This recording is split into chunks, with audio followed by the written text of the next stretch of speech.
Assalamualaikum warahmatullahi wabarakatuh.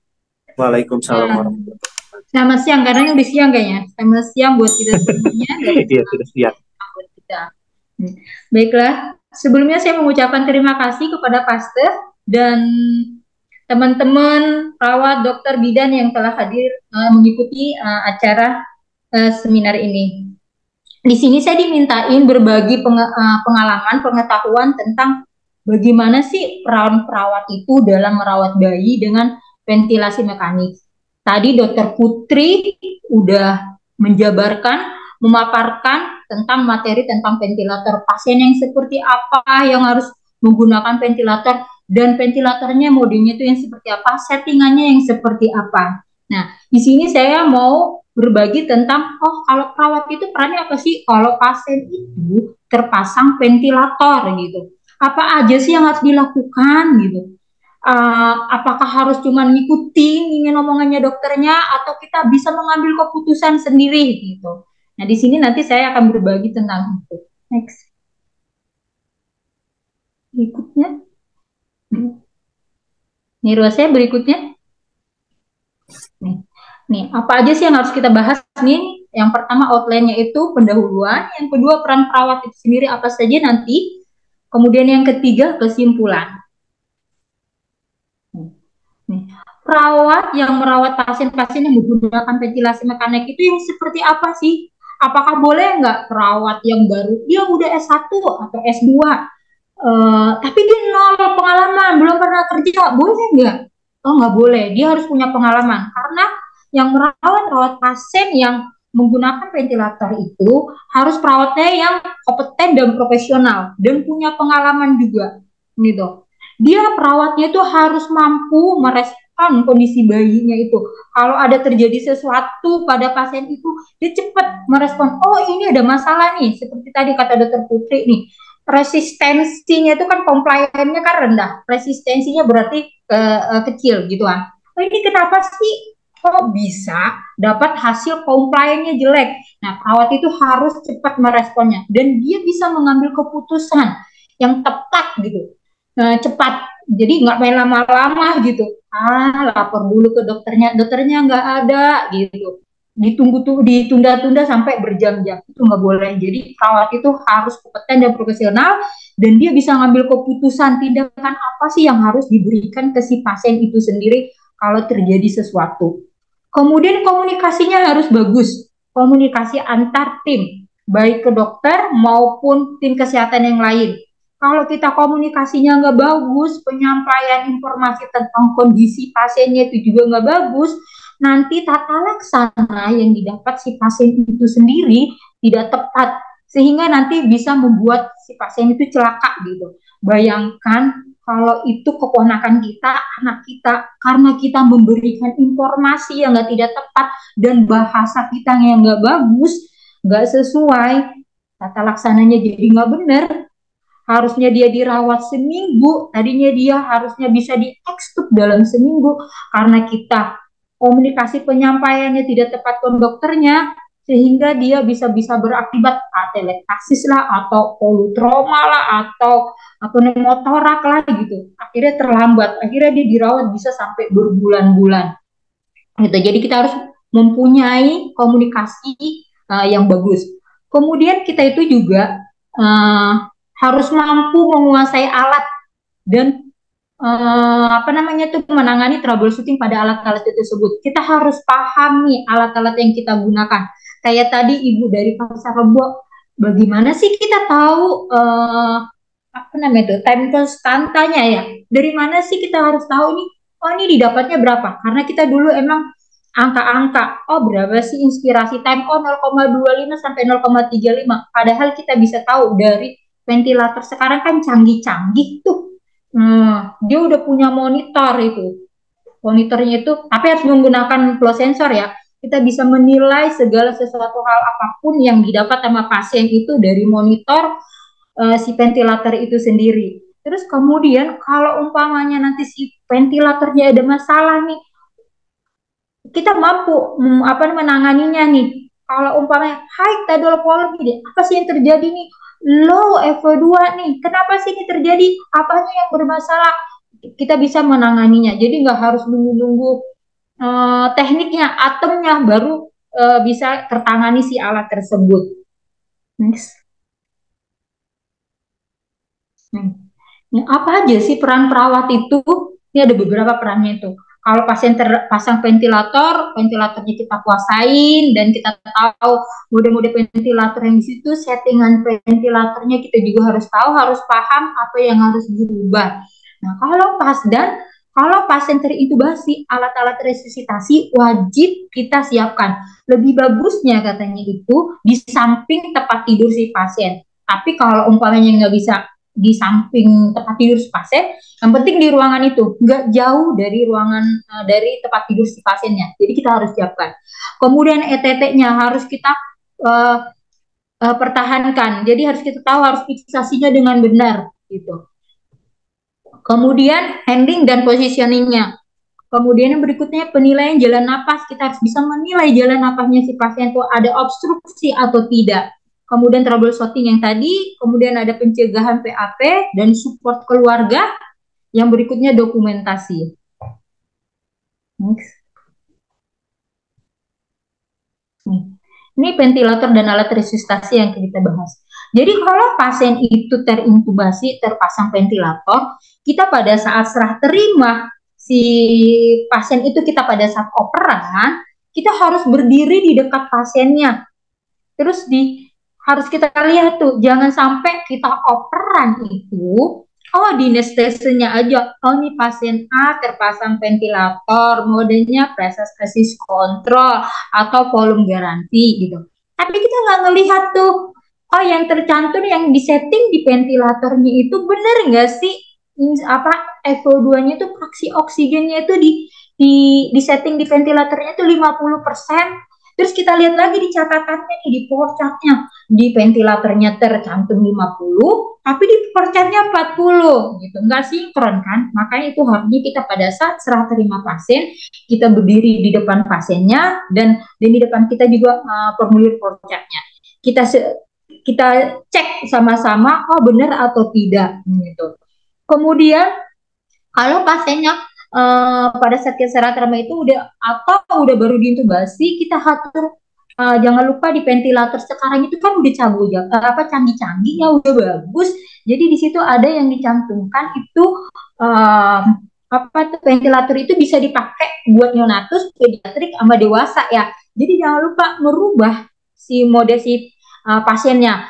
Jangan sampai di ruang neonatus tadinya dipinjam itu si ventilator ke ruang picu, ke pediatrik.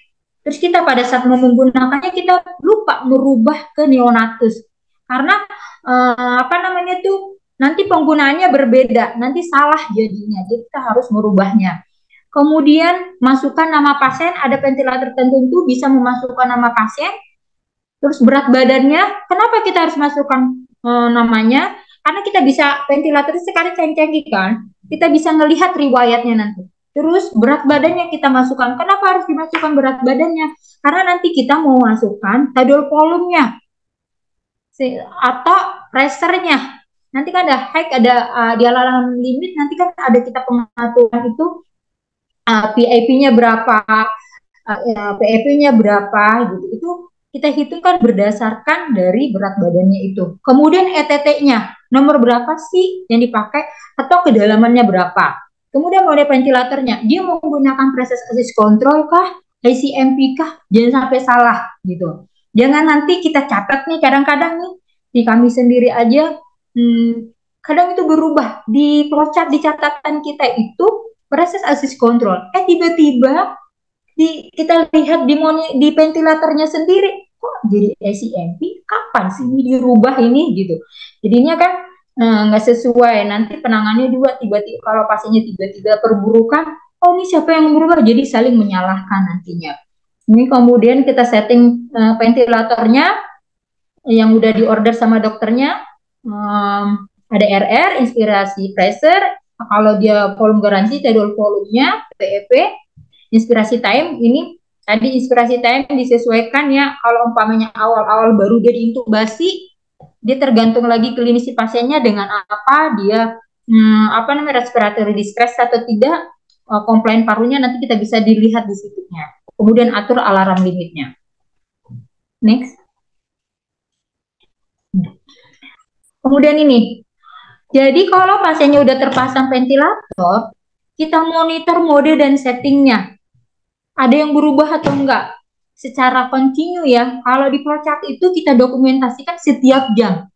Kenapa sih harus setiap jam? Nggak tahu. Kadang-kadang ada yang bilang ada percaya dan tidak percaya. Ada setannya kali kok bisa jadi berubah sih. Ditanyain tuh satu-satu. Ada dokter berubah mode ventilator ini enggak? Settingannya diturunin enggak nih? Kadang-kadang kita ada DPJP itu ya. Suka tiba-tiba datang ke ruangan. Setting ventilatornya dirubah sama dia. Tapi tanpa memberitahu dokternya. Dia ngelihat. Nah, perawatnya mungkin di ruang ICU itu kan 1:2 atau 1:3 lagi di pasien yang lain gitu, jadi dia nggak mengikuti dokternya pada saat tiba-tiba datang gitu. Jadi kita harus benar-benar ini dimonitor si mode ventilatornya ada settingnya, atau tanyakan kalau datang dokter tadi ngapain, ada yang dirubah nggak setting ventilatornya, modenya ada yang dirubah nggak. Jangan lupa didokumentasikan, karena kalau tidak kita tahu begitu, nanti pada saat kita operan main salah-salahan sama teman kita. Kemudian ini, di sirkuit itu kan ada kondensasinya banyak, ada air-airnya. Pasti Pak, rata-rata semua rumah sakit itu kayaknya ngalamin ada kondensasi di sirkuitnya ini.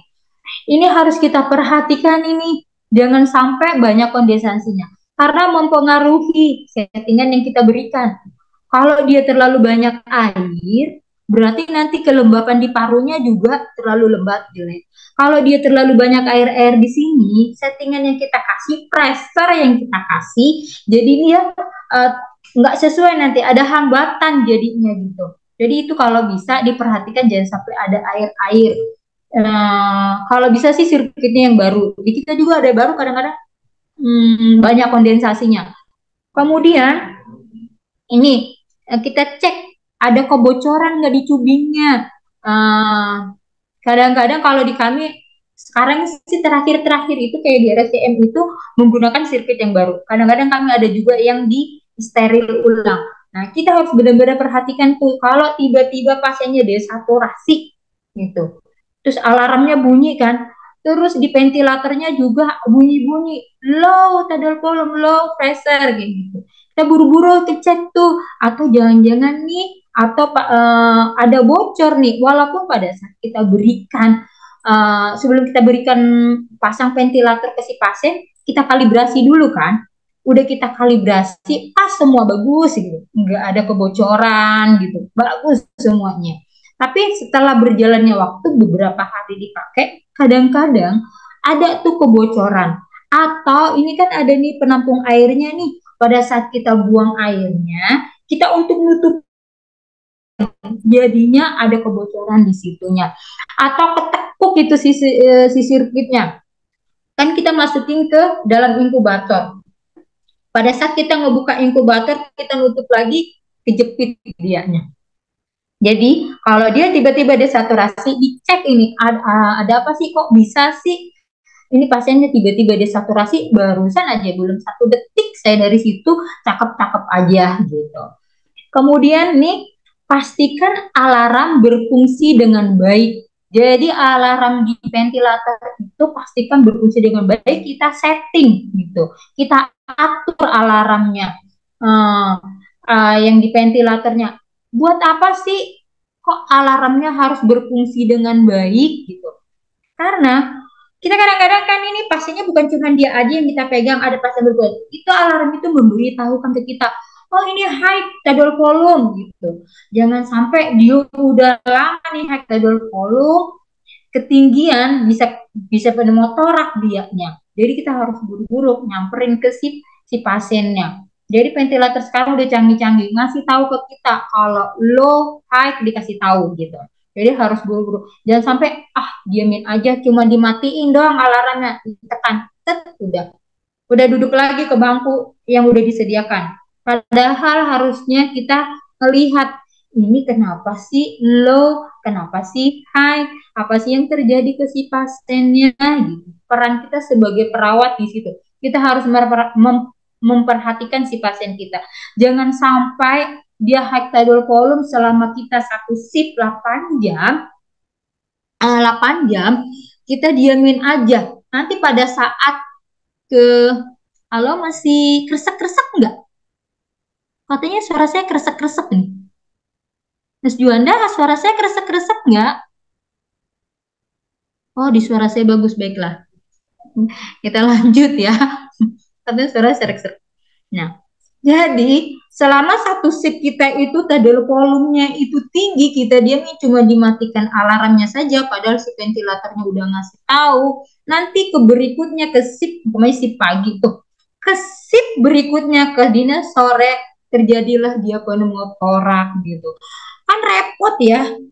Terus udah repot ke shift ke berikutnya, terus kita membuat si pasiennya perburukan gitu kan, kasihan. Padahal harusnya kita bisa memberitahukan atau kita membuat berkolaborasi ke dokternya. Dokter, saya lihat nih dari tadi di alarmnya itu high melulu nih gitu. Bunyi-bunyi terus. Saya lihat trennya tidal volumenya itu 6 mili, 7 mili terus gitu.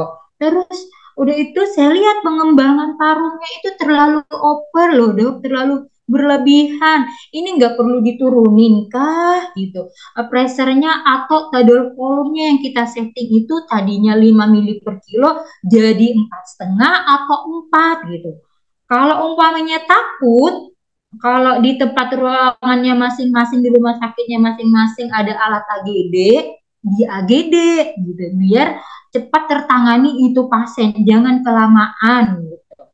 Berikutnya, next, next, next. Nah, nih. Kemudian ini perhatikan air di dalam humidifier-nya ini nih, jangan sampai kosong gitu. Kalau dia kosong, nanti udara yang masuk ke paru-parunya juga panas. Bayangkan kalau aku pernah nih nyoba oksigen nasal, saya pernah nyoba, nggak ada dikasih air, saya masukin ke hidung. Ternyata itu rasanya nggak enak gitu. Ternyata kalau nggak ada kelembapannya itu, nggak dilembabkan dan dihangatkan itu, ternyata nggak enak pakai oksigen itu. Jadi kita harus benar-benar kita perhatikan ini di humidifier-nya ada air nggak, terisi dengan tepat nggak, karena itu ada ukurannya. Gitu. Kemudian lihat juga suhunya sesuai enggak, karena ini suhu air yang ada di humidifier dan suhu yang nanti yang didapatkan yang udara yang masuk ke si pasien itu mempengaruhi nantinya. Dipastikan nih suhunya 37 sesuai dengan suhu tubuh. Karena kalau dia rendah bisa menyebabkan kelembapannya terlalu tinggi, bisa nanti lendirnya jadi banyak. Jadi susah lagi kitanya. Bisa lendirnya banyak, jadi bisa nanti terakhir-akhirnya nanti bisa jadi infeksi nantinya si pasiennya. Kemudian ini kita cek nih, kita ini suka kadang-kadang lupa nih apa namanya observasi sumber oksigennya. Kita harus mengatur barnya. Kalau rata-rata kalau alat ventilator yang di kami itu barnya itu kata alat dari apa namanya itu dari perusahaannya itu 2 sampai 4 barnya. Jadi kita atur di 3 biasanya kita barnya. Kenapa sih harus diatur barnya? Untuk keseimbangan masuknya nanti oksigen sama udara tekan yang masuk nanti ke ventilatornya sehingga tidak berlebihan nantinya yang didapat si pasiennya. Berikutnya. Nih. Tadi kita udah ngecek ke situ. Nah, ini pasiennya setelah diintubasi, kalau bisa sebaiknya kalau dia baru diintubasi dilakukan fototorak. Berapa lama sih fototoraknya kita lakukan? Kalau di kita di RCM itu karena alatnya cepat, di situ lebih bagus katanya 30 sampai 1 jam setelah dipasangkan ke ventilator. Kenapa sih harus dirangsang? Untuk mengetahui, settingan yang tadi, ada yang tadi bertanya itu, boleh enggak sih pasien itu dipasangin ventilator tanpa ada hasil AGD? Boleh saja gitu. Nah, untuk mengetahui tepat atau tidaknya itu sih si settingan yang kita kasih, yang udah dikasih tahu dokternya, kemudian kita setting ke ventilator, tepat atau enggak, benar atau enggak pressure yang kita kasih, atau kadar volume yang kita kasih, kita lakukan rongsen. Oh, dilakukan rongsen. Nah, dilihat pengembangan parunya itu di torakal berapa, gitu. Di 8K, di 10K, oh ini 10. Oh, berarti selain tadi kita melihat itu berlebihan atau tidak, tepat atau tidak, si settingan yang kita kasih itu, karena nggak ada AGD kan, nggak ada hasil AGD kan, uh, kita bisa melihat secara klinis di klinis pasiennya. Tapi ini tergantung ya jam terbangnya seseorang. Kadang-kadang kayak saya sendiri aja memahami pengembangan dadanya si bayi itu berlebihan atau tidak setelah saya 5 tahun kerja di ruang NICU gitu, baru saya paham, oh ini yang katanya berlebihan nih, pengembangannya terlalu over nih. Oh kalau over nih bisa pneumotorak nih nantinya ini gitu. Nah, kita nggak lihat secara klinis, kemudian dilihat dari monitor ventilatornya, dilihat trennya, jangan cuma satu kali, dilihat dulu volumenya yang didapat sama si pasien. Kemudian dilihat dari monitor saturasi, tercapai saturasinya, H-nya berapa, kemudian dari hasil rongsen, pengembangan parunya itu berapa, di torakal berapa sih, gitu. Kemudian nanti ada hasil AGD juga, itu lebih bagus lagi, ada AGD, jadi lebih komplit, kita mengetahui settingan yang kita kasih, setting ventilator yang kita kasih, sesuai atau tidak, tepat atau tidak, gitu. Jadi harus kita lakukan. Terus, seorang perawat di NICU juga yang merawat pasien dengan menggunakan ventilator itu, apa namanya,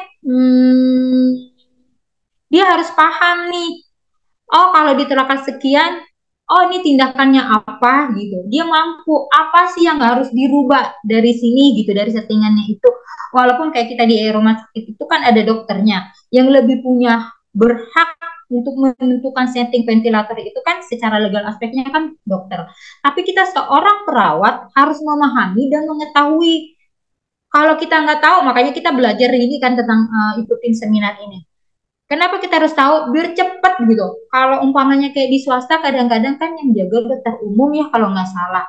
Dokter umum. Terus dokter umumnya keliling-keliling lagi. Kadang-kadang di ruang IGD. Jadi lama nungguinnya. Bisa aja dia di ruang IGD, ada pasien tiba-tiba, dia harus nangani. Jadi kita seorang perawat harus tahu. Oh, atau enggak kita mampu melaporkan ke dokter DPJP-nya. Dokter, ini pasiennya itu di foto toraknya itu, dia pengembangan parunya itu di torakal 10. Terus settingannya itu, umpamanya di proses assist control, pressure, inspirasi pressernya itu dikasih itu 25/5 gitu. Terus dari hasil AGD-nya itu PCO2-nya itu udah was out gitu. Apa yang aku harus lakukan gitu? Apakah kita harus tahu nih, oh ini harus diturunin pressure-nya nih. Boleh nggak saya menurunkan pressure-nya dok? Gitu. Jadi kita bertanya ke dokternya, oh boleh nggak ini? Sehingga cepat tertangani nih si pasiennya. Gitu. Nggak dilama-lamain. Gitu. Dan hasil AGD kita mampu menginginkan AGD sama rongsen ya, kita mampu menganalisa AGD dan membaca rongsen. Next. Nih. Kemudian tadi yang saya katakan di awal, kalau pasiennya terintubasi, sebaiknya alat-alat resusitasi tersedia di samping tempat tidur si pasien. Tapi kalau tidak bisa, di ruangan itu aja nggak apa-apa. Yang cepat dapat kita ambil gitu. Kalau dia terjadi sesuatu si pasiennya itu, alatnya seperti apa nih? Kalau bisa dia itu tipis resusitasinya itu udah ada di tiang. Kenapa harus di tiang, harus ada blendernya? Kalau dia bayi prematur, dia 27 minggu. Nah kita nggak ada blender ini, nggak ada untuk memisi oksigen yang akan kita berikan ke si pasiennya. Nanti ketinggian oksigen yang didapat. Kalau ketinggian oksigen yang didapat si pasiennya, nanti bisa terjadi ROP nantinya. Gitu. Jadi harus sudah siap tiangnya begini. Terus ada humidifikasi ininya juga. Humidifikasinya ini ada chambernya juga untuk menghangatkan nanti udara yang akan kita kasih. Terus jangan lupa, oh karena mentang-mentang tipis resistasinya ini udah disiapin, udah cukup udah. Jangan, kalau bisa disiapkan juga ambu bed gitu.